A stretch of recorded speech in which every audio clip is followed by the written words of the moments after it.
Welcome to the Natural History Cupboard. Come on in.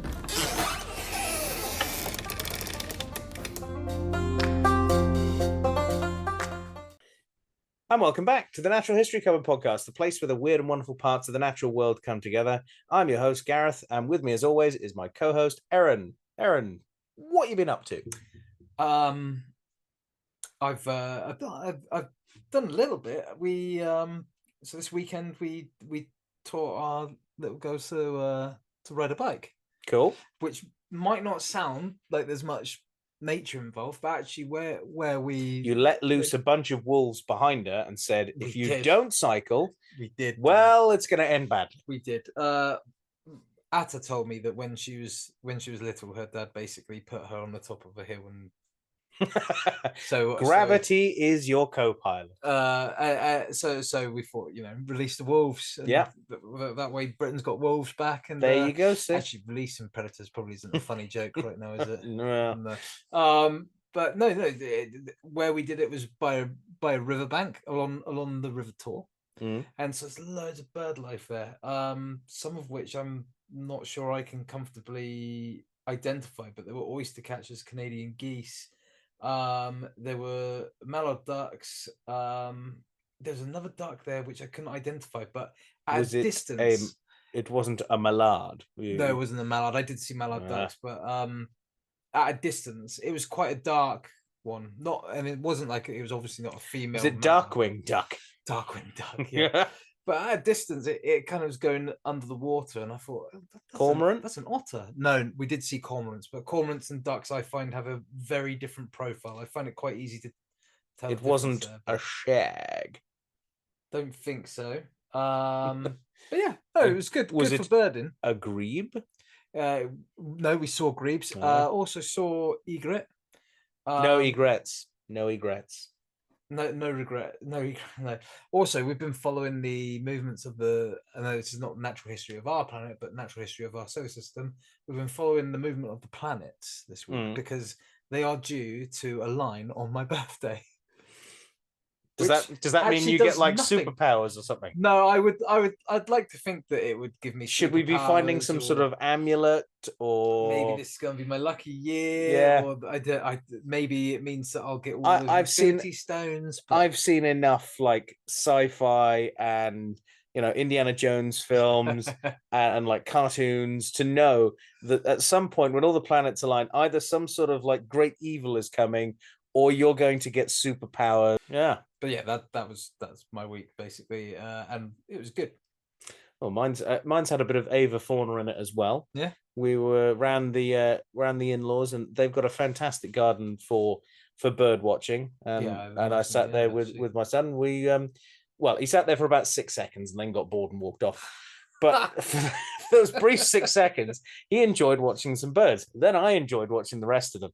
But yeah, it was jays and woodpeckers, long-tailed tits, all your classic garden birds coming down at once. So that was really nice to do that there. In fact, I might try and do the big garden bird watch there as a good way of doing that, and see if he's interested for more than 6 seconds. We'll see how that goes. But yeah. So that was, majority of my week, I'd say. Not much else, really. Yeah. No. I tell you what, though, it's kind of a shame that something happened this week in the news, which we're going to talk about. Which we'll get to in a minute. It's going to take, or if not all, then most of the news segment. But there has been a lot of natural history news this week. Oh, it's been piling up. It's actually been a really good week for news. But yeah, I feel one thing in particular is going to take it. Well, let's the majority of let's go and discuss that now, shall we?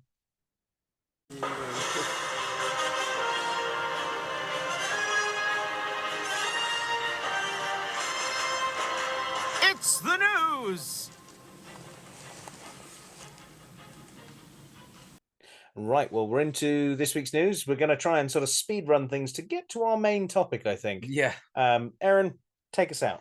So the first article comes to us from Discover Wildlife, and the headline is Rare Fossil Found of Tiny Prehistoric Cat, So Small It Could Fit in the Palm of Your Hand. So the Hualongdong Cave is an eastern Chinese site where 300,000 years ago, humans dwelt. But it would appear that they were not alone, as the new study yielded the fossilized remains of an extinct leopard cat species, Prionalurus curtini.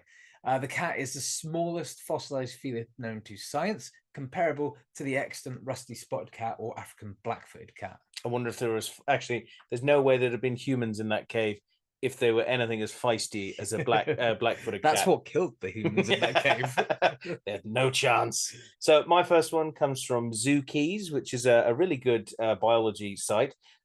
6 new species of rove beetle have been discovered, also in China as well. They're quite pretty little beetles that you may have even seen. Rove beetles are found all over the world and in various different shapes and colors, but 6 new ones have been found in China. Wonderful. Next up, from Popular Mechanics, scientists found ancient tectonic plates in the middle of continents where they shouldn't be. Our current understanding of plate tectonics is being challenged after remnants of submerged plates were found to be very possible at locations far from the subduction zones where they're supposed to exist near to.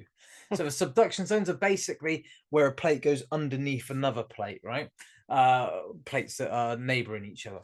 And scientists currently theorize that these remnants that they're finding in the middle of continental plates could be silica deposits put down since the Earth's mantle formed some 4 billion years ago, or locations of iron-rich rock formations that accumulated via like extremely extended long-term convection.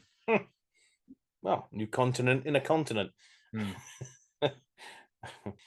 So my next one is from the Smithsonian Magazine, and it's the news that invasive northern giant hornet, also nicknamed by the press the giant murder hornet, has been eradicated from the United States. So an invasive species there, native to Southeast Asia, basically wreaking havoc with their bee populations. So yeah, kind of good in that sense. Yeah. And lastly, from me, for the headlines at least, is from Live Science. Yellowstone's queen of the wolves killed by rival pack after living to 11 years old and having 10 litters of pups. Now, usually when we report on wolves being killed, it's almost always a horrendous event that involves some human being not particularly nice. Is probably the way I can put it without us like upsetting people with cuss words. Anyway, in this case, the female wolf, known as Wolf 907F, was the breeding female of her pack and had lived for more than twice as long as the average wolf does from her region. I will just state that the article very irritatingly uses the term alpha wolf, which is a bit of a letdown. Anyway, her life had seen her lose an eye at the age of 4, survive a mange infection, and raise a record-breaking number of pups, and outlive most wild wolves, probably including some of her own pups, before dying on Christmas Day, just gone, due to injuries sustained defending a kill from a neighboring pack the day before. Now, this neighboring pack was residing on the opposite side of the Yellowstone River. My understanding is these two packs, they have their own territories, and her pack is on, I believe, the northern bank of the land north of the northern bank of the Yellowstone River, and this rival pack exists set on the southern bank. Well, I tell you what, Disney, if you're listening, because I know you clearly are. I mean, in some disturbing ways, they probably are. But there's your next film. I mean, like the Queen of the Wolves, a heroic last stand sort of thing. Dying on Christmas Day. That writes itself. We got yeah. Pay Gareth Disney. Yeah, pay me. So my final one is probably not going to be too popular with a lot of people, but this is from various different parasitology sites that I've come across. A new species of, get this, tick. Not many people are fans of ticks, and I must admit, I'm not massively enamored with them, but I do find them interesting. They're interesting as an animal with a niche. Yeah, having had to remove them from various different animals over the years, not a fan in some the problems ways. that they cause, and the fact that they're in such great number because of like hedgehogs dying out and stuff like that. Well, this is one that you can certainly like. This is because the kappa tick, as it's been known, which is Ambuloyoma kappa, named after the Japanese yokai monster of the same name, the kappa, which is a bit like a frog turtle monster with like a weird bowl on its head full of water, that is like a trickster sort of thing. Well, this species has been named that because it's come from the Ryukyu Islands of southern Japan, where it prefers to feed off turtles and freshwater terrapins. It's basically a reptile tick, so you won't find this one on yourself, not unless you find yourself bathing with turtles on the Ryukyu Islands in Japan. But the turtles it tends to feed off are actually rather rare. So the race is now on to try and save these turtles, and in the sort of process of that, the ticks as well. So yeah, new species of tick. Well, that ticks that box, doesn't it? Exactly. Certainly not a lunatic either. Well, that just about wraps it up for this week's newsreel. We are just going to go straight into the main topic, which is with me. It's a mixed bag. We'll say that. It's an interesting story that has developed over the week. It's developed so much that my write-up could be out of date, and it's changed many times as we've gone. So this is, of course, about the lynx release, and there's no one source, so just various sources. You can find it pretty much reported all over the place at this point. So about 1,300 years ago, the last lynx met its end after an exhaustive campaign to drive the species to extinction in the UK, a campaign which the NFU and the Tories are committed to seeing is never undone here on the British Isles. But it's been, as we say, an interesting week in the UK as a story surrounding the species has started to unfold. So reported sightings of lynx up in Scotland began to be called in at about 4:20 in the afternoon of Wednesday, 8th of January, with 2 being sighted near the Inch Marshes in Kingussie. This sparked basically an odd mixture of outrage, terror, amusement, and confusion right across the realm. Yep. So anyway, wisely, the police did employ the expertise of local zoological collection, Highlands Wildlife Park, who at the time people were actually thinking that they were their lynx that had escaped. Which should be a fair assumption in some ways. It would be a fair assumption in some ways, because, you know, they specialize in animals that can live in the UK. And they're not too far from where this thing was found either. No, not at all. But they have actually confirmed very quickly that it was not one of their lynxes that originated from their establishment. Fortunately, as of Thursday 9th, the 2 lynx had been captured thanks to the efforts of RZSS Highland Wildlife Park, who had deployed trail cams and had cat specialist keepers on a night watch rotation to ensure that the animals' live capture went off without a hitch. The animals were then on their way to their sister site, RZSS Edinburgh Zoo, where excellent veterinary team will be basically on hand to check them over and monitor them as they complete an appropriate quarantine period. And that is where the story probably should have ended for that moment. And in fact, I was ready to bring this in as oh my God, we need to look at the comments that were coming up on the Facebook page for this. And whoever is the press officer for Highlands or Edinburgh, probably, I think it was Highlands, they had one hell of a day on their hands. Yeah, I didn't envy them. No. Yeah. The amount of people, and I just want to divert slightly onto this for a second. The amount of people who are going, oh, why are you taking them to a zoo and not letting them stay at the wildlife park? Zoos are horrible. And the person then having to explain, this is our sister site, and not only does Edinburgh Zoo have the correct quarantine facilities to be able to look after them, but they're the same collection, and just because it's a zoo, called a zoo, doesn't make it any different. Please don't buy into this ridiculous thing that because the word wildlife park there equals better, they are both of similar good quality. Yeah. It's this bizarre narrative that people have, and people then going, well, I haven't been to Edinburgh Zoo in about 30 years. It's like, well, Well, there's you go. There's your problem. Jesus.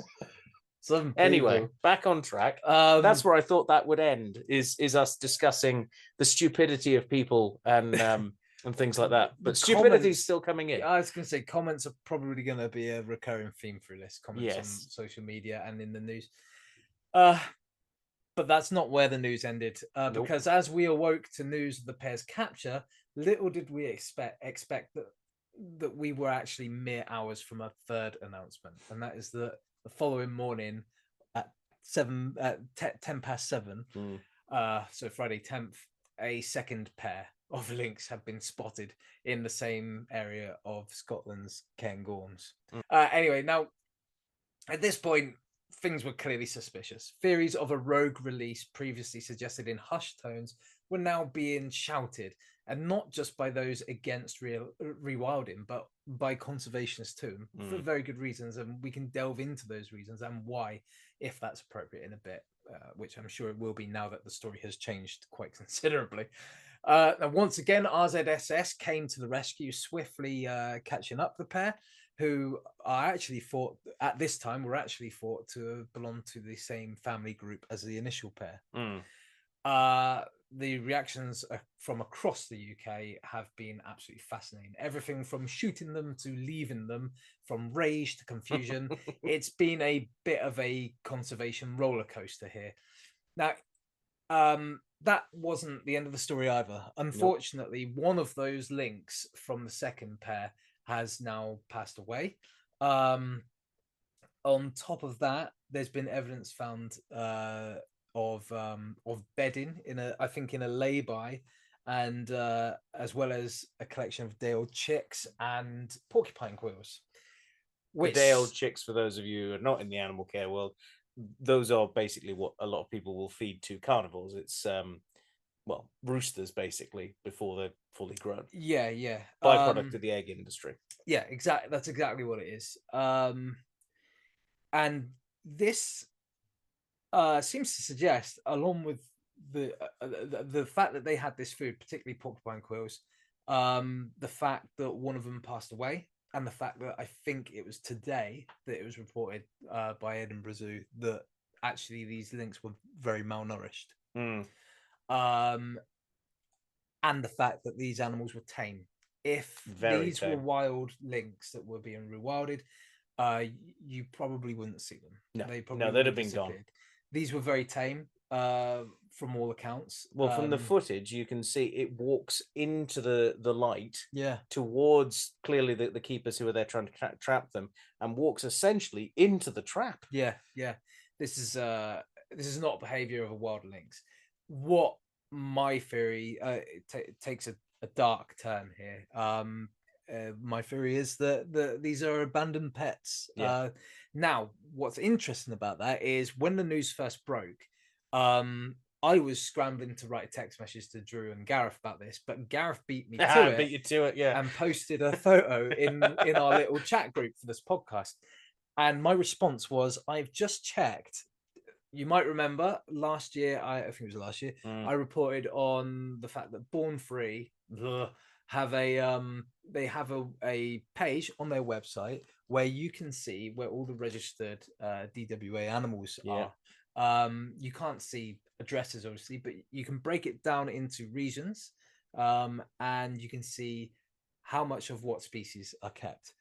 There were no lynx of any variety kept in Scotland at the time of that, and I believe that database was compiled in 2023, and I would imagine that it's kept somewhat up to date, because the whole point of Born Free is to basically make anyone with any animal feel bad for having an animal. So I imagine they have kept it up to date. There are no lynx on that list in Scotland at all. Which I joked to the guys. I don't know if you remember this. I said to you guys, that means that a Scottish or a Welsh person has done this to. You mean an English or a Welsh person? Oh yeah, English or a Welsh person. Sorry, has just dumped a load of lynx into Scotland for a laugh. But there's a serious element to this. The chances are this is someone in Scotland who has been illegally keeping wild animals. The fact that there are porcupine quills would suggest that they have others in their care.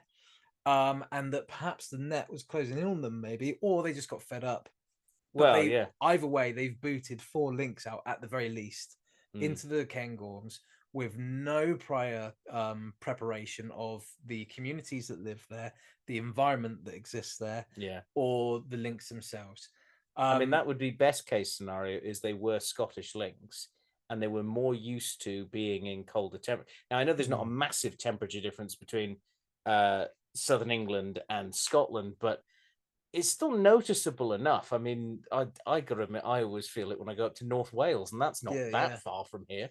Yeah. But, you know, if there were ones that were kept in a place somewhere in the north of Scotland, at least they're probably a bit more used to the weather than if they were brought from somewhere in southern England or southern Wales and dumped there. But probably not.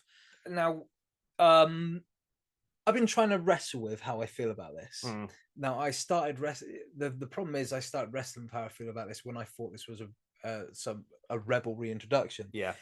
For context, rebel reintroductions have happened with other animals. That's why we have beavers in Devon. And I understand why people do that. Frustration. That the government is slow. The Tory government just didn't want to do anything. The Labour government seems unable to do something, and the whole narrative seems to be completely controlled by the NFU that don't STFU. We'll keep beating that dead horse of a joke forever. And it's worked. Where beavers were released, it's worked. But there is differences. There is nuance to rewilding and how it's done. And then to find out that it's more likely it's just that unwanted illegal pets have just been given the boot. I just feel terrible about it, really. Yeah. But if we can look at this from a rewilding perspective, let's not pretend that this was rewilding, because it wasn't. No, you could use the same argument to dump, I don't know, any animal and say, I'm rewilding it. You know? Yeah. But undoubtedly, undeniably, it has raised the question of lynx rewilding in the UK. So just want to look at this. What potentially could have been positive about this? We could, for a starter, have used this as if they were healthy animals, they could have been used as an experiment, as I say, akin to beavers, that kickstarted a full-scale beaver rewilding effort in Devon and other places. In the case of the beavers, as I said, the maverick release has led to a thriving and healthy breeding population. And that was luck, I think, with that working, because they caught all of those beavers up to test them as well. And if they'd have had a certain disease, I can't remember what it was now, the whole group of them would have been killed. Yeah, exactly. So it was just sheer luck that they didn't have whatever that disease issue that they were looking for. And like I say, with these lynx, there clearly were issues. One of them's dead. The others have been labeled as malnourished. Another positive thing that has come out of this event, if you can find a silver lining in this, and it's like I say, this is we're having to play a bit of devil's advocate here, and I will preface this by saying that I think you agree with me that we are pro lynx reintroduction. Oh, definitely. Yeah, but it has to be done properly. Yeah, and this wasn't done properly. But at least the topic of lynx rewilding is now very much in the zeitgeist of the British public conscious. So again, it could prove to be a good thing in a roundabout way, but there are other factors to consider. So doing this, the way this has been done, without the appropriate scientific and conservation parameters and protocols in place, has risked the lives of these lynx, which were thought to be a family, and now I think the theory is that they are pets. It's risked the lives of these lynx, one of which has died. It's risked the health of the ecosystem and its wild inhabitants through disease transfer. Yeah. We have no idea what these lynx could have had, which kind of goes back to what you were saying about the beavers. Yeah, it's lucky they didn't have that. Could have passed it on to Scottish wildcats. The Cairngorms is the last bastion of those incredibly rare native animals. Yes, but we are going to come back to that in a minute, actually. Okay. But yeah, very much could have been a disease transfer risk. It could have caused, and almost did cause undue panic. People do not understand big cats at all. In fact, they don't. Or I was about to say predators in general. Yeah. To a layperson, a lynx in the wild is a very scary thing. Think about the children. Think about our cats and dogs. Yeah, I bet the local Facebook pages were exploding with people going, "Lock your doors!" Do you know what the Facebook pages that are dedicated to exotic big cats in Britain, like the Exmoor Beast type stuff, that they were surprisingly shaken by this news. Oh, I'd have thought they'd have jumped on that and gone, "Ha ha!" Yeah, they're all out there. Some of them did. And then the appearance of another pair made that ego even worse. But there were people that were generally panicking about this. What I do love is now you'll notice that all the footage of those cats, they're not black, they're not blurry. Yeah, it's strange that these cats that were actually there weren't blurry. Yeah. I don't know where to carry that on from, but I think one of the worst negative impacts of what's happened over the last week is the clout that this has given to entirely the wrong sector of society. This has given ammunition to the NFU. It's given ammunition to politicians, and it's given ammunition to farmers. And I don't mean farmers.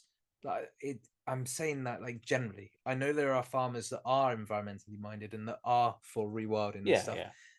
But I'm talking about the wrong type of politician, the wrong type of farmer, and everyone in the NFU. The one who wants to basically use them as a scapegoat to be able to get away with not having or not wanting to push further with environmental programs and things. Well, they're the ones that kind of benefit most from the green desert that we have, the biodiversity barren area that we have created in the UK.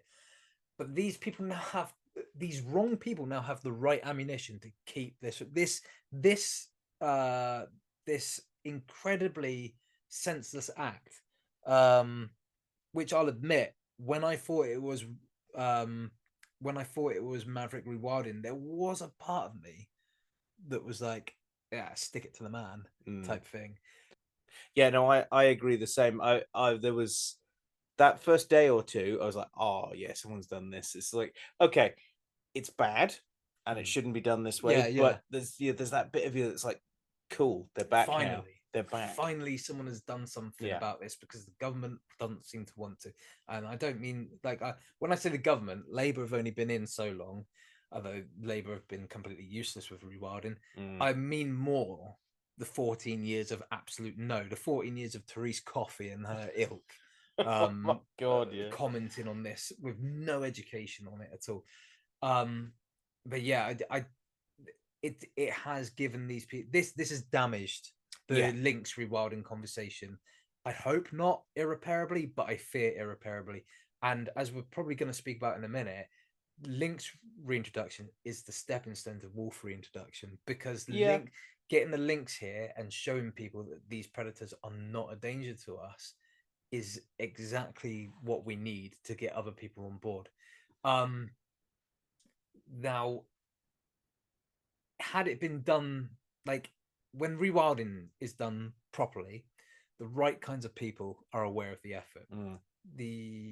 So that means that the animals can be monitored. So lynx health can be maintained. Conflict with humans can be avoided, whether that's through farmland or through just public access. Scientific data can be collected, which will then inform current and future rewilding efforts and how we can make sure that we're constantly improving this and that people like the NFU aren't proven right.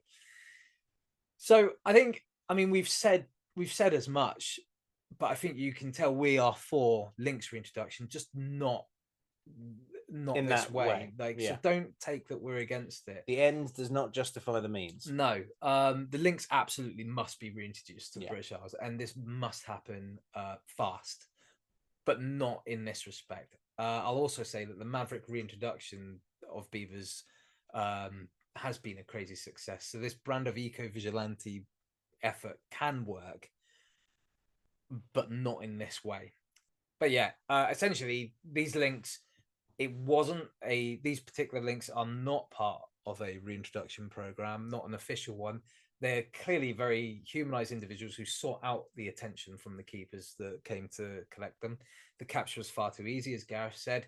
And as I say, I really do fear that this thoughtless exercise may cause a genuine and long-term setback to the conversation, which would be a devastating outcome. So, Gareth, my thoughts on this are still forming. They certainly lean towards pro lynx reintroduction, like properly, but against and very disappointed in this week's events. Yeah. And as I say, I fear that this is going to have further reaching effects. But what have you experienced in that week running up to it?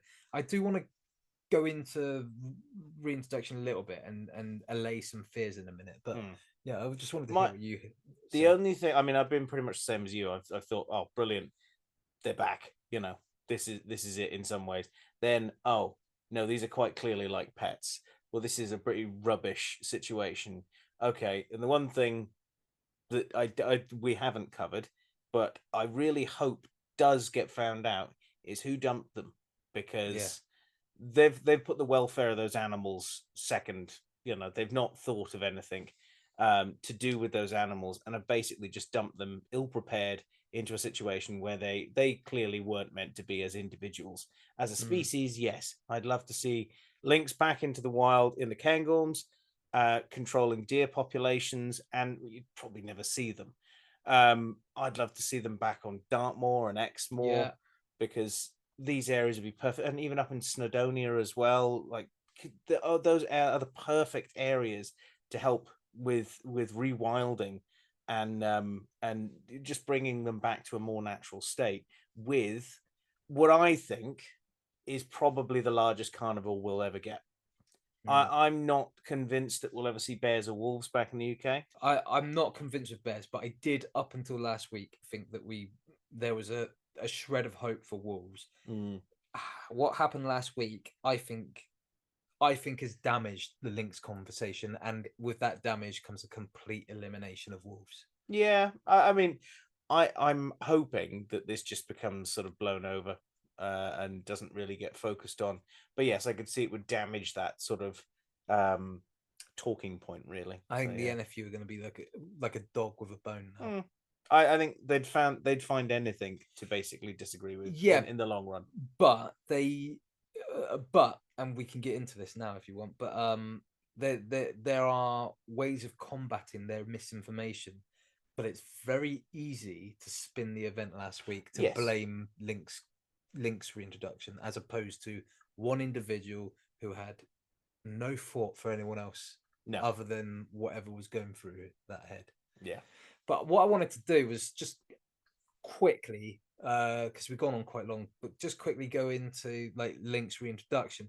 So a few of the fears, and feel free to chime in anytime you want. But one of the fears is lynx predation on sheep.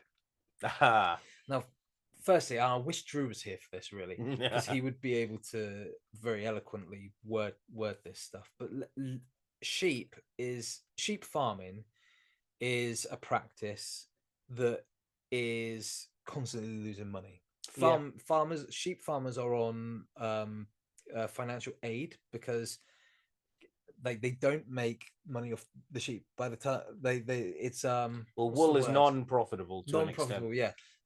It's completely non-profitable. But that's partly to do with a variety of different things, because the UK government has not tried to sort of bolster our own produce of things like that. We rely on imports of lamb from New Zealand, which is insane, because that's on the other side of the planet, the literal other side of the planet to us, and we are shipping that here at great expense carbon wise, because it is apparently cheaper than buying lamb that was produced 20 miles down the road, which doesn't make any sense. And wool, we buy a lot of wool coming in from China, and yet we could produce our own wool in this country. And I know that wool is certainly not one of those things that is ever hard to come by. I mean, my other half loves crocheting, so our house has got a lot of wool in it. Do you know, in this country, I think I've got the financial figures correct for this, but I think it costs like £1 per kilogram to shear a sheep. Yeah, and then the farmers make 50. I think they can sell it for 50p a kilogram. Yeah, most of the wool I think that is produced in the UK goes into not so much clothing now; it's more goes into insulation, because it's used as natural insulation fiber. Yeah. But yeah, they don't make any money on the shearing of the sheep. They have to pay the sheep shearers more than the sheep is worth for its wool. So yeah, so I do feel for farmers in that sense, because this is a practice that has been done for a very, very long time, and obviously we've not done it in the best way possible, like environmentally. But at the same time, this might be the only thing that those particular farmers have ever known as a job or a career. But that's no excuse for not wanting to improve the way we do things. But the government has not helped. Brexit has probably been one of the biggest things that has wrecked the farming economy, and sadly the farmers voted for it because they were lied to, and we were all lied to about it, and Brexit isn't the only thing that we're lied to about, and but people made other decisions other than voting for it. But I have real contempt for the fact that the government does not want to basically it's because they don't want to see the prices of things go up. But you want something produced in a country that has higher welfare standards and is coming from a shorter distance, so the carbon footprint is smaller. You have to pay a bit more, but it's this whole, it's cheaper to have it shipped from the other side of the planet. But the sort of the way of people saying it, you can vote with your wallet, doesn't work, because you'll only eat what you can afford to eat. Absolutely. I can't remember the last time I had a piece of lamb, or something like that. And even then, it would have probably not been British lamb, because it's it's more expensive a lot of the time. But my point about the sheep farmers is that they are very much concerned that their sheep are at risk from lynx. Oh, of course, yeah. Now, lynx are not actually all that likely to take sheep. No. For a start, lynx won't really impact the red deer population either. They'll take maybe some young red deer, but their main focus is actually roe deer, and you can find this repeated predatory behavior throughout Europe. Yeah. Sheep are taken very, very rarely. And in fact, the countries with the highest rate of sheep kills are countries like Norway, where the sheep are just left out. There's no perimeters. Yeah, they allow them to roam, basically. Yeah, the other countries, even neighboring countries, have just infinitely less kills because they fence their sheep in properly. When I suggested that on Facebook, I got a fair few of the farming community saying, "Are you suggesting that our sheep should be enclosed in deer fencing?" Yes, I am. I know that's not something that you guys can afford, but we need to come to a place where the other countries, such as India, for example, has come to with tigers, where the farmers are getting helped out by the government. Well, I think throughout most of Europe, there are sort of predator compensation programs. There's predator compensation. Yeah, this is another thing that other countries use for lynx, but India uses with tigers. There are ways for the farmers to cope with this. Yeah, but they're resistant to change. But the most interesting thing about lynx predation on sheep is, of course, that lynx by far prefer wooded habitat. They don't like to hunt in open plains, open lands. So they're not really going to go for sheep anyway, as much as is possible. Now, and obviously Norway allowing their sheep to roam into forests, I'm guessing most of those fatalities happen in wooded areas. Yeah, also, if I remember right, an interesting thing about the Norwegian figures as well is that they're not confirmed lynx kills. So these sheep could be wandering in and being killed by wolves. Yeah, but it's been blamed on lynx. So there again lies another little facet to that accurate claim. Recording. Yeah. Another thing which actually surprised me to hear it. I actually saw farmers or people from the farming community. I don't want to say farmers because that sounds like I'm saying every farmer. Members of the farming community, all of a sudden protecting the Scottish wildcat, concerned about its well-being. Oh, the lynx is gonna predate on the Scottish wildcat. And actually, what's been found in Europe is that the European wildcat, which is what the Scottish wildcat is, I think we should call it the woodcat, if anything. It's it benefits from the lynx being there, because where the lynx is, domestic cats suffer.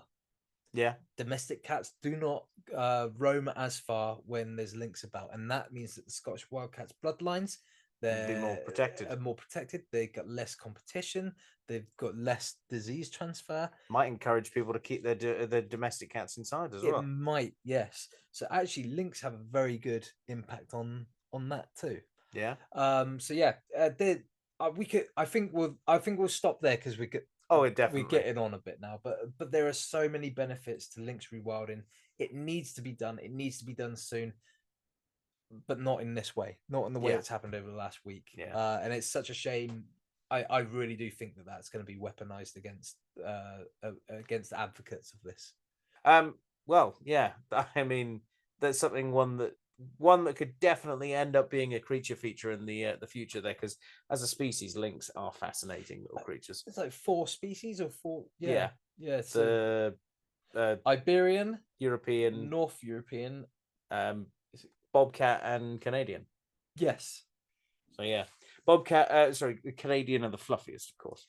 And then you've got like all these, like you can dive into the subspecies as well. But yeah. Right. Well, talking of sheep, which we seem to have touched on, let's take a trip to Mongolia and talk about sheep some more, shall we? It's the creature feature. Okay, well, we're into this week's creature feature, and this week I would like to take you on a bit of a journey. Yeah, I'm looking forward to this. Imagine if you were to go to Mongolia, somewhere I'd actually really like to go. Me too. We've previously looked at Mongolia with the gerbil episode. I think that's the only Mongolian species other than Velociraptor and Linharaptor that we've looked at. Well, if you were to go there, you might see some of the 29.4 million sheep roaming the country today. Oh, wonderful. Drew would love it. That's where he's going on holiday this year. On the open plains. Side note for you, because I thought, I wonder how many sheep we have in the UK. It actually makes that number look rather pathetic. We've got 31.8 million sheep, so make of that what you will. So we have room for that, do we? We've got more sheep than Mongolia does roaming in plains. But anyway, don't forget we don't have enough room for wolves. No, we don't. That's neither here nor there. The point being, imagine seeing sheep-sized animals rolling the Mongolian plains.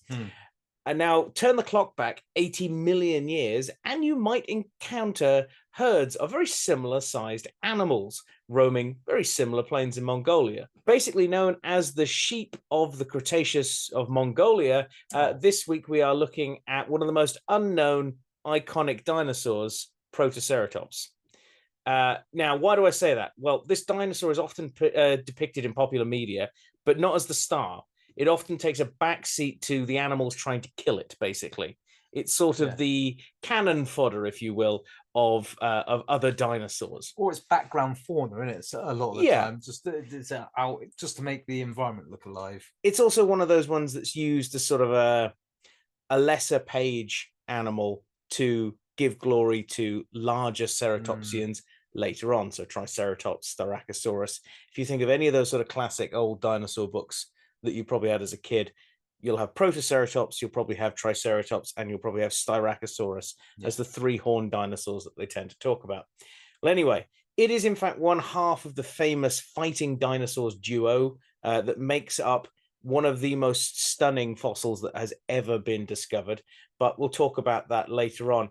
However, it's the latter of the two species that you find fighting, Protoceratops and Velociraptor, that tends to be the far more famous out of the two of those, certainly since Jurassic Park. Before that, anyway. But let's look at the sheep of the Cretaceous, shall we? So what on earth does it look like? Well, Protoceratops is a relatively small-sized ceratopsid dinosaur. That's the horned dinosaurs. That's the same as Triceratops, Styracosaurus. Diaboloceratops that we've looked at. Medusaceratops, Lokiceratops. You name it. It's those horned, frilled dinosaurs that are found all throughout the world in different places at different points. However, this is one of the smaller size, so it's about the same size as a sheep. There are two known species of Protoceratops, Protoceratops andrewsii and Protoceratops helicorinus. Now, these names basically mean Andrew's first horned face and Greek-nosed first horned face. I spent quite a while trying to figure out where the helicorinus comes into it. Supposedly, it is to do with the fact that it looks like it's got a Greek nose or Greek. All right. Okay. Make of that what you will. I don't know who was basically picking on the Greeks that day, saying that they've got a large horned nose. Don't know. Not my words. So the other one is named after Roy Chapman Andrews. And in fact, it's Protoceratops andrewsii is the type specimen, the holotype for this animal. And it's the one that you tend to think of most of the time. In fact, it's exactly what this skull is here. This is off a juvenile one. This is still got a lot of growing left to do. But you can see that very classic sort of no horn or brow horns or anything like a Triceratops or anything, but still has that big frill, what are called jugal horns, which are the cheek horns. These guys are quite distinctive with those, and that big parrot-like beak that allows these guys to snip food with. So both species are estimated to have been 2 to 2.5 meters in length and around 62 to 104 kilos. So, you know, a chunky animal, basically. About the sort of height of, well, a sheep, essentially. I mean, a sheep is a really good analog for this because they stand about the same height. So it doesn't have any of those fancy bits that you'd see on later ceratopsids. It just has this normal, quite basic neck frill and quite large areas at the back for anchoring jaw muscles. These guys would have given a pretty nasty bite. And that parrot-like beak would have certainly done the same sort of damage as well. But their mouth is full of small, quite sharp teeth built for cutting plants, quite tough plants, I'd imagine, as well. Think of it like the base version of a ceratopsid. You know, you spec out all the bits later on. And for a long while, these guys were seen as the base model for all ceratopsids, but that's not massively accurate nowadays. No. Although similar in overall body size, Protoceratops helicorinus had a relatively greater skull length as well, but both species can be differentiated by a few different characteristics. So the way to tell them apart, if you happen to have one in front of you, you can hold that if you wish. Yeah, there you go. So Protoceratops andrewsii has two teeth present at the front of the jaw, just behind the beak, not present in my replica here, because they'd be two little peg-like teeth just behind the beak itself. Now, the snout was low and long, and the nasal horn was a singular pointed structure in adults. In helicorinus, the absence of those teeth in the premaxillary is evident. Basically, it's just not there at all. The snout was taller and broader, and the nasal horn was divided into sort of two pointed ridges. So two little bumps at the front. Now, as to why that looks Greek, I have no idea. But they do that. They say that about other they say that about the Roman noses. I've never really understood. I know the caricature, but I've never really understood it. You know? Yeah, it's a bit of an odd thing to generalize, I suppose. How do we know about this animal? Well, back in the 1900s, Henry Fairfield Osborn of the American Museum of Natural History was working on a theory that suggested that Central Asia may have been the origin point for almost all animal species, including humans. Henry Fairfield Osborn was a paleontologist, geologist. He was also a eugenics advocate, but it's the 1900s, so it's one of those, you know, we won't dwell on that. So he had some interesting theories on some other things. But so he was basically president of the American Museum of Natural History for 25 years. And during this time, and his sort of musings on Mongolia and parts of Asia, This caught the attention of explorer and zoologist Roy Chapman Andrews, who during one of many expeditions, this one in 1922, headed up by Andrews, he basically headed to the famous flaming cliffs of the Dajoka formation of the Gobi Desert. Now, on the 2nd of December, it was actually the photographer James B. Shackelford, a member of the expedition, sorry, I can't say expedition today, discovered a partial juvenile skull. Not much bigger than this one, actually, in some respects. The actual specimen, known as AMNH 6251, is the first named specimen of Protoceratops.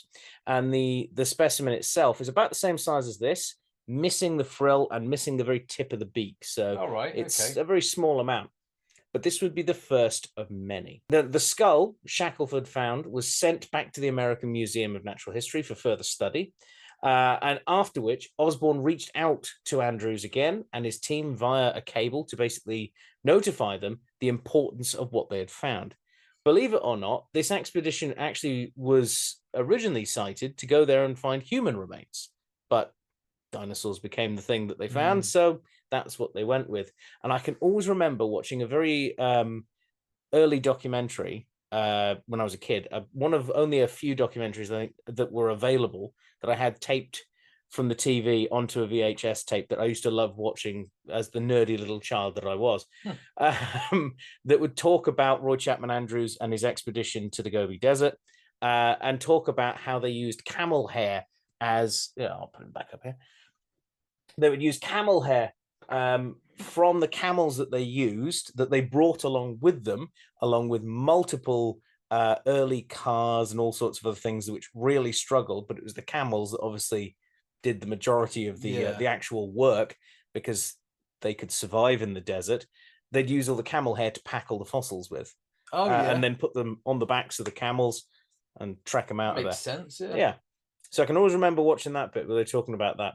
But in 1923, the expedition again prospected the Flaming Cliffs, at this time discovering even more specimens of Protoceratops, tons of them, literal tons of them. And also the first remains of lots of other really famous dinosaurs from this same formation, Oviraptor and Sauronathoides, as well as Velociraptor.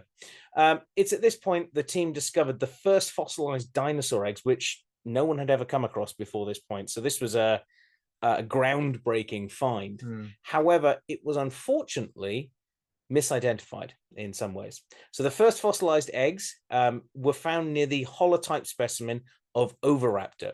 And it was assumed that these eggs, which were thought to have been stolen from a Protoceratops nest, by the Oviraptor, leading to the name Oviraptor itself, which literally means egg thief. And you end up with that basically sticking. However, nowadays we know that those eggs were actually its own eggs that it was sat on. It was incubating them. If anything, that should have been a clue for them at the time, that this is a bird-like dinosaur sat on a nest of eggs in an incubating sort of pose. And the amount of Oviraptor fossils that have been found in those exact same poses, pretty much, Yeah, but that's woke, isn't it? Caring animals. What can we say? Anyway, so we know a little bit about what was found there. And essentially, once, we'd found Protoceratops fossils, more and more of them have come. And there are so many of them that have come out of those same areas of Mongolia. Now, where and when it lived. So Protoceratops itself lived in sandy Aeolian dune fields. A word of which I'd never heard of until actually doing the research for this week, as you were saying as well. Aeolian landforms named after the Greek god of the wind, Aeolus, which I thought you might find interesting in there. That is there's four wind gods, Boreas being the obvious north wind. But yeah. So which one's that one then? Was it north, south, east, west? I was trying to be smart and tell you which one it was, but I went, and I couldn't remember it. So yeah. Oh, well, there you go. You can check up on that one later. So they're basically dunes that are shaped by the wind, which dunes are. Think shifting sand dune landscapes. Now, intersperse that with plants and occasional patches of denser vegetation that's been there for longer. Depends if it's damper. But think of, certainly for us around here, Broughton Burrows, Salton Sands, give it a slightly more tropical vibe, less away from the sea, but you'd still have patches of water that would collect in the middle. Sand dunes are not always instant desert, like dune, basically. There are huge areas that will be that will act as sort of sinks for water to basically collect. You'll end up with oases, you'll end up with plants growing there, and those plants will then hold parts of those dunes together. But eventually it will shift and it will change. It may take longer, may take shorter amounts of time. But in this same paleo environment, there are numerous dinosaurs, such as Linharaptor, your particular favorite. Yeah. Velociraptor as well. Two very famous species. Very cool species. Oviraptorosaurs as well. We've got Macarosaurus and Wuatalong, both oviraptorids. So there were plenty of those. Troodontids in the form of Linhavenator and Papiliovenator, which, as far as I'm aware, means butterfly thief, butterfly hunter. Yes, so, it would be, yeah. And Alvarerasaurids, such as Linhanicus, which are... So you've got like 3 dinosaurs there that are all named after the same river system. Lynn is the river, isn't it? There? I think so, yeah. The river there, yeah. So, I mean, makes sense in that area. And those are just the theropod dinosaurs. There are a bunch of ankylosaurs, like Pinacosaurus, and you will love... I was unaware of this until looking into it earlier. The full name for Pinacosaurus is Pinacosaurus Mephistocephalus.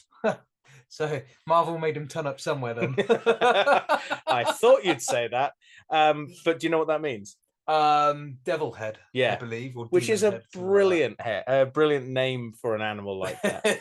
I'm assuming it's because of the horns they have on the side. But it would be. Yeah. Very cool. And also the very closely related Bagaceratops, which is basically like a cheap copy of Protoceratops, I suppose, in some ways, if you're going to look at it like that.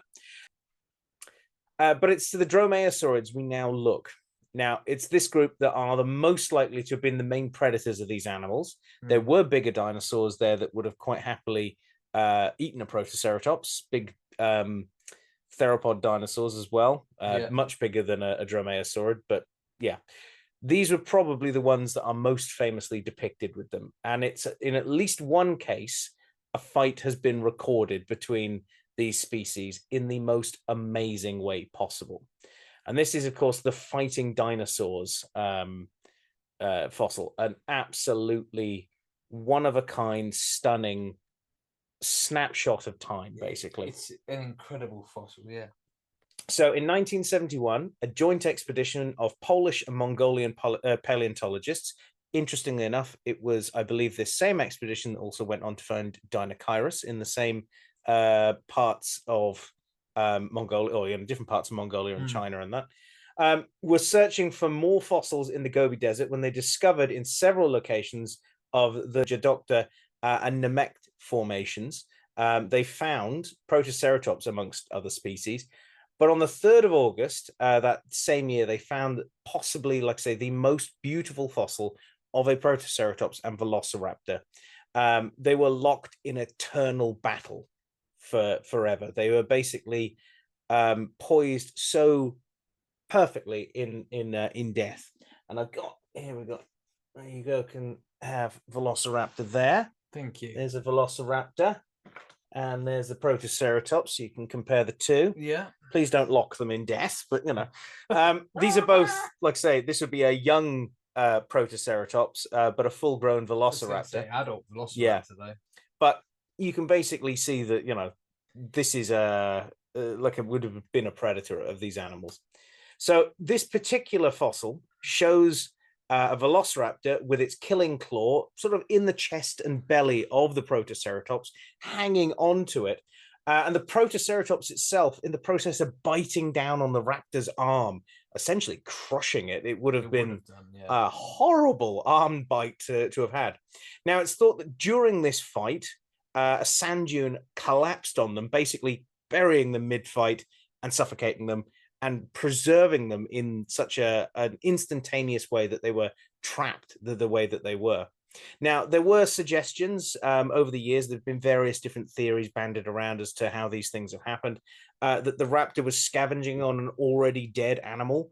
But unless it was a zombie Protoceratops, it seems unlikely that it would have bitten an already, if it was already dead.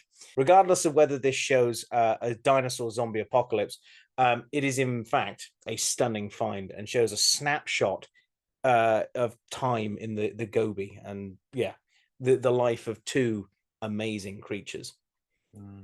And I think only one other fossil comes close, and that's known as the Duelling Dinosaurs, which is that's Tyrannosaurus Rex and Triceratops horridus.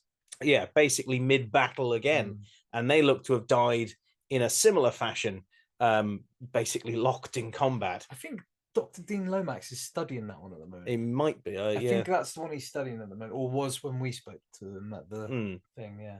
Now, there is one final thing that Protoceratops has going for it. It's its mythical status. This, believe it or not, is thought to be a griffin by some people. Now, a griffin, if you're unaware of what a griffin is, think of a lion's body with the wings of an eagle and the head of an eagle. And also the front legs of the lion are replaced with eagle legs. It's sort of like half eagle, half lion. You basically imagine an eagle, but with best a lion bits of eagle body coming out of the bum. Yeah, basically, yeah. So anyway, is what a griffin is. Now, supposedly griffins were fierce creatures that would attack people, and they're very honorable creatures, aren't they? They're a bit like the Sphinx, and that they would. Well, the Sphinx, that's a common misconception. The Sphinx, we're a natural history. Well, no, it goes into mythology as well. It's a bit of a trickster. It asks you riddles, doesn't it? Riddles, yeah, and it wants you to lose those riddles because it will eat you. It'll kill you in some way. I can't remember how. Fair enough. Anyway, so Adrian Mayer, a folklorist and historian at Stanford University, stop playing with them, suggested that the exquisitely preserved fossils of Protoceratops and similar species Psittacosaurus, which is basically like Protoceratops minus the frill and quite often walked on two legs. That's right. Yeah. And also, in my mind, just as cool as Protoceratops. Yeah, I really like Psittacosaurus. It basically means parrot lizard. So that'll probably tell you why. So the fossils of these exquisitely preserved animals found by nomads who may have been mining gold in the mountains of Central Asia is thought to have played in her mind a role in the image of this mythical creature, the griffin, like I say, this wolf or lion-sized quadruped with large claws, a bird-like beak that laid eggs in nests on the ground and was fiercely protective over gold fields and things like that. But and it kind of makes sense, it fits for a long time that these sort of things would work. Basically mythical creatures are often based on real world creatures. So think elephant skulls in and around, say, North Africa and parts of like Cyprus and that, where people would then think that cyclopses come from, because you get that single massive hole in the front, which is actually where their nose is, their trunk. But this has been toyed with and refined over many years, and since its initial inception as an idea in the 90s. However, in 2016, the hypothesis was actually criticized by British paleontologist and paleoartist as well, Mark Whitten. In his words, he said, it ignores the Greek. In his words, he said, this theory, unfortunately, ignores the pre-Greek griffin art and accounts. No written accounts of griffins were known before 765 BC, when the word gripes or griffin is first used. Whitten goes on to point out that the wings of the traditional griffin are also positioned above the shoulder blades, sort of like a dragon, basically, and not where the neck frill of Protoceratops is on the head, because it was often thought that this might be considered wings. It's a bit wings. Of a stretch, I know. Yeah, I got to admit, I agree with Mark Whitten on this one. And that the bodies of griffins as well also more closely resemble the body of big cats which would have been more likely to be ferocious creatures that nomads might have encountered at those points, so tigers or lions, or even leopards, than they would have the dead skeletons of Protoceratopses. And the gold deposits of Central Asia as well are also hundreds of kilometers away from the nearest Protoceratops fossil remains in Mongolia. So, it doesn't really match up, and there are more inconsistencies than there are sort of connections, essentially, is what he argues. Now, Witten later co-published with Richard Hing a 2024 paper expanding on this tenuous link between griffins and Protoceratopses, and I would actually, I'd recommend to go and find it, because if you want to read further into the mythical context behind griffins and Protoceratopses, worth a read.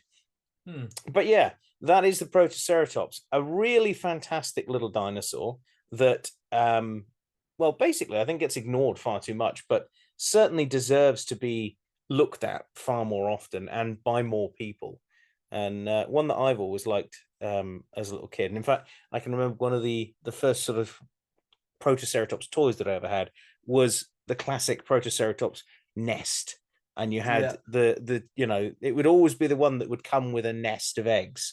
That's something that if I was to make a diorama, like a kind of semi-paleo accurate diorama, it would be a Protoceratops with a nest of eggs and a small pack of Linhoraptor. Yeah. Although what realistically it should probably be is in fact a Oviraptor on its nest. And maybe some Linhoraptors turning up. But there's Protoceratops. So shall we move into our emails for this week? Let's do it. Bing! You've got mail. Ooh, it's an email.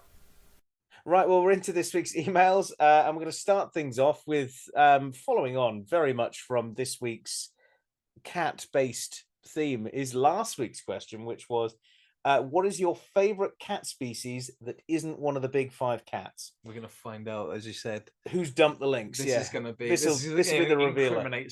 If they say lynx and they're from Scotland... we know that it's them. So the first one, Stuart Beard, the Indian fishing cat, due to an amazing close encounter with one in Hampi, it just had the most beautiful eyes. I do like a fishing cat. Yeah, they are. They are fantastic animals. Used to be 2 at one of the zoos that I worked at. Just beautiful. Steve Trim follows that up with another really great cat. I like these. He says palace cats, as they look so grumpy, it's cute, and they really do look like someone pissed on their cornflakes. They are brilliant cats. Becky Walker has also agreed with Palace Cat or Puma. 2 very cool cats. Yeah, absolutely. I think Palace Cat is definitely winning this. I think it is, because Jan Ashbridge follows up with I love Palace Cats. Our very own Drew has put Clouded Leopard for MVP. Yeah, I like that answer.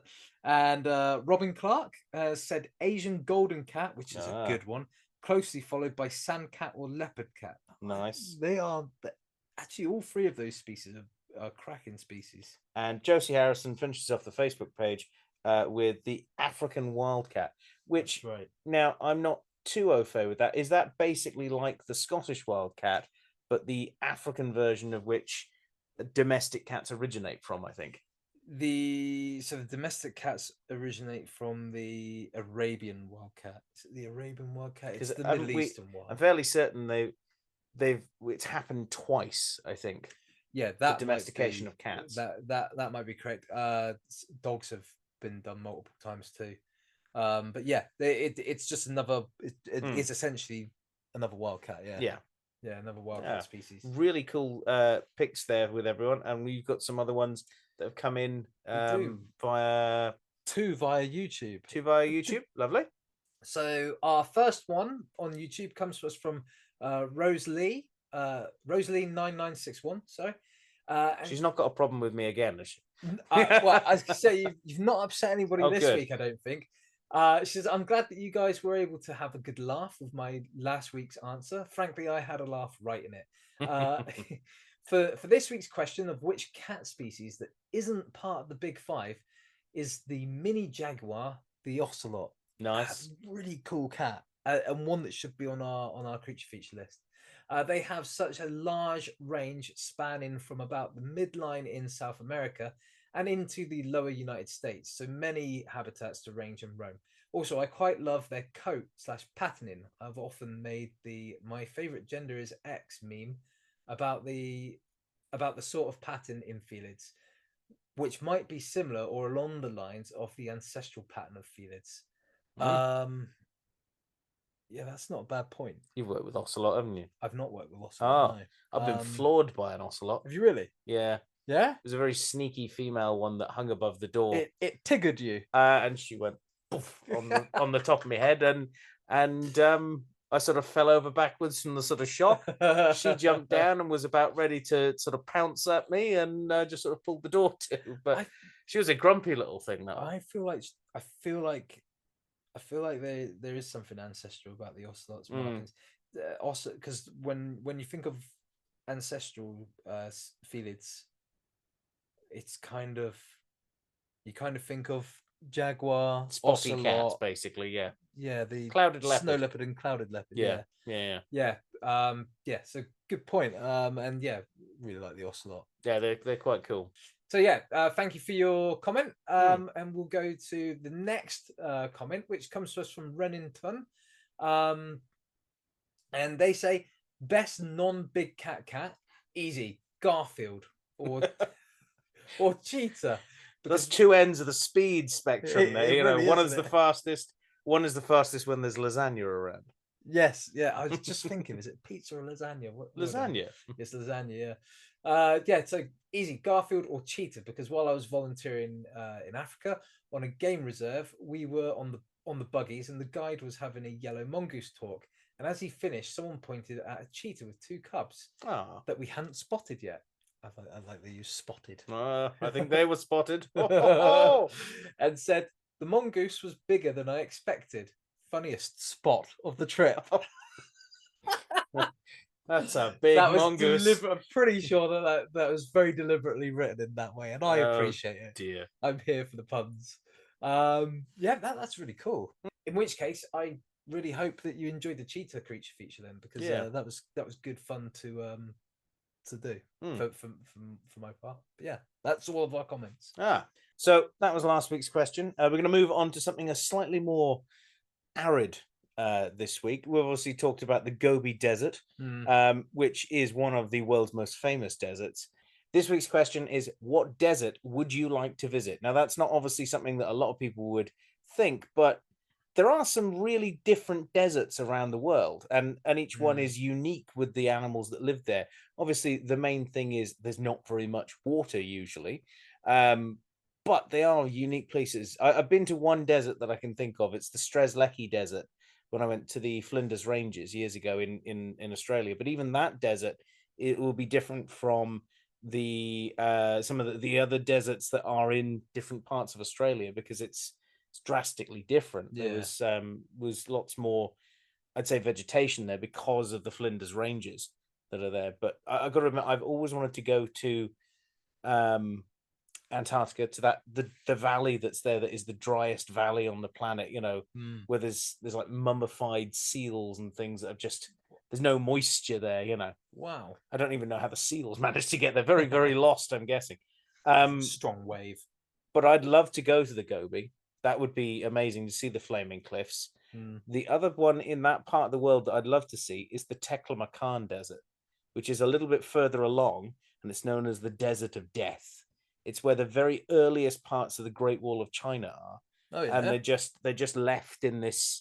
I mean, they look nothing like, when you think of Great Wall of China, you think of that very classic sort of, stone wall going off into the distance. This is mud brick lumps basically in the sand. The wall there is long since destroyed and long since eroded into the desert. So I don't know, just the cultural history of that I'd like to see. But yeah, the Gobi or Antarctica. What about you? I've been to a desert in Spain. That was cool. I drove through there in my little van, little Volkswagen Caddy. You remember the blue and white thing? Yeah. But no, the one I really want to go to, really want to go to is the Gobi Desert. I want to go there. I want to Like I want to like volunteer or something, or go fossil hunting, basically. Yeah. Yeah. Do you know what? We could actually, in theory, do a trip to a desert in a day from here.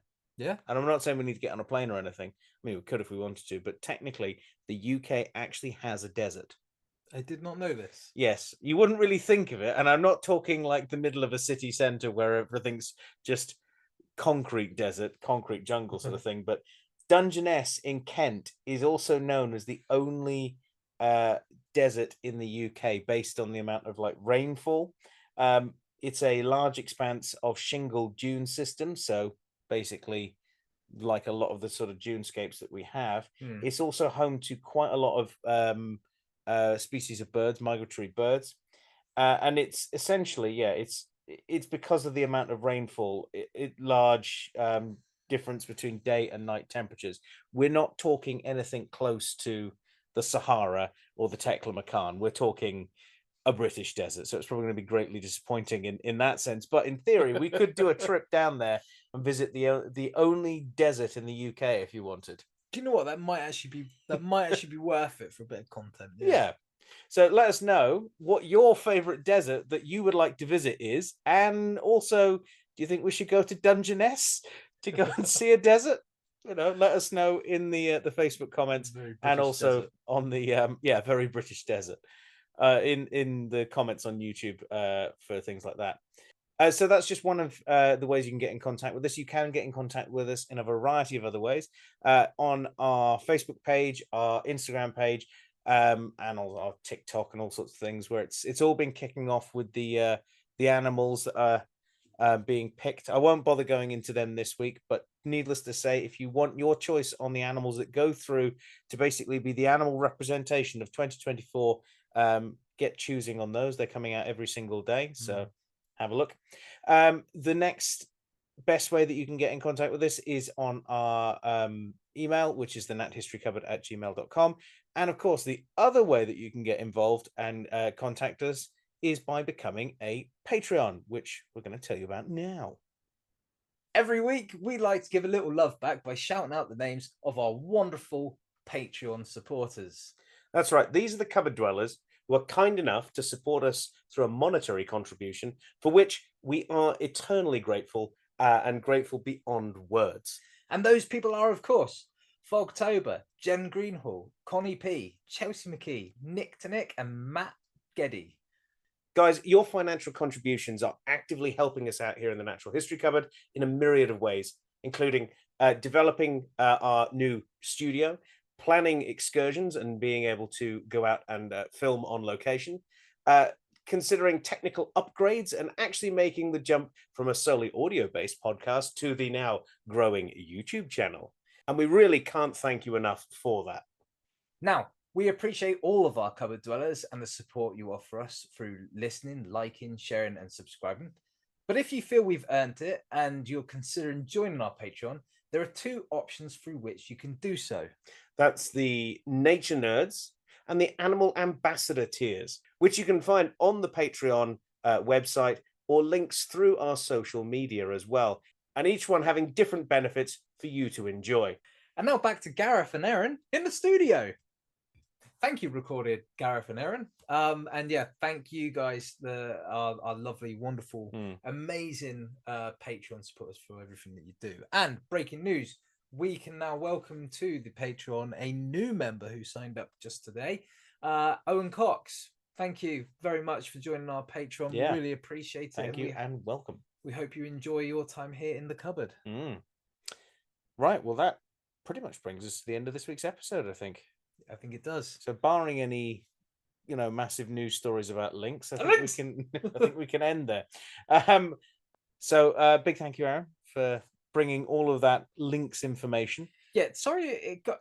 I feel in the middle there, it started to get a little bit slow and ranty, but then it got back on point at the end. But it was fine. It was good to. I feel like it was. Sometimes it's good to get it off your chest a bit. So it's been a very interesting week, and thank you for joining. And thank you at home for listening, and we'll see you next time here in the Natural History Cupboard. Bye. Okay, Aaron, so I've got a bad joke for you. I couldn't find a specific Protoceratops one this week, but it's at least a horned dinosaur joke. What do you call a Triceratops with carrots stuck in its ears?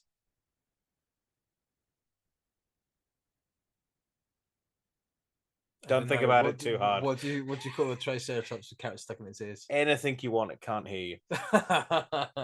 Fair enough. We apologize. I don't.